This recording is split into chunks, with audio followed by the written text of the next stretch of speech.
নমস্কাৰ মই নিতু মোৰ নতুন এটা ভিডিঅ'লৈ সকলোকে স্বাগতম জনাই আৰু আৰম্ভ কৰিছোঁ আজি ৰাতিপুৱা এয়া দেখা পাইছেনে ইফালে আজি আমাৰ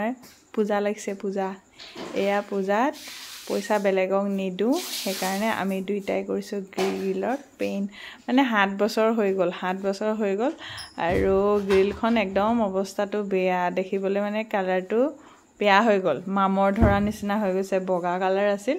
7 বছৰ হ'ল 2017 ৰ পৰা আজি 24 চন হোমালে হি কালাৰ লগোৱা নাই দেই পোৱালি সৰু আছিল যে পোৱালি সৰু থাকোতে কি হ'ল গুটেই মানে ডাক ছাগ লগাই পেইনে আঁকি একদম মানে চেজ দিছে ৱালত আৰু গটিকে কিবা এটা ভাল লাগক বুলি গ্ৰিল কিখন দৰজাখন আগতে মাৰি লৈছো এয়া আছিল ঘৰৰে পেইণ্ট থাকি গৈছিল মানে নতুন ঘৰত ৰুমত দিবলৈ আনোতে সেইকাৰণে তাতে লগাই দিছো আৰু কেনেকুৱা কি লাগে নাজানো আৰু এফালে মই লাষ্টৰখিনি অলপমান লগাই দিছো কিয়নো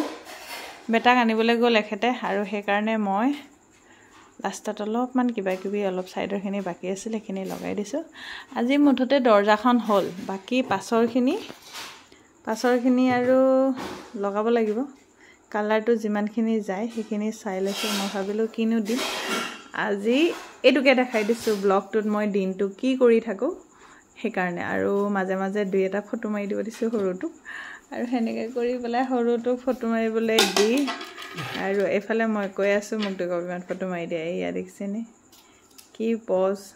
ভাল লাগিছে নে নাই বাৰু কব দেই কোনো কাবাক যদি পেইণ্ট দিব লাগে মাতব হা মই জানো পেইণ্ট দিব আৰু আজি ভিডিঅ'টো ইমানতে সামৰি মাৰিছো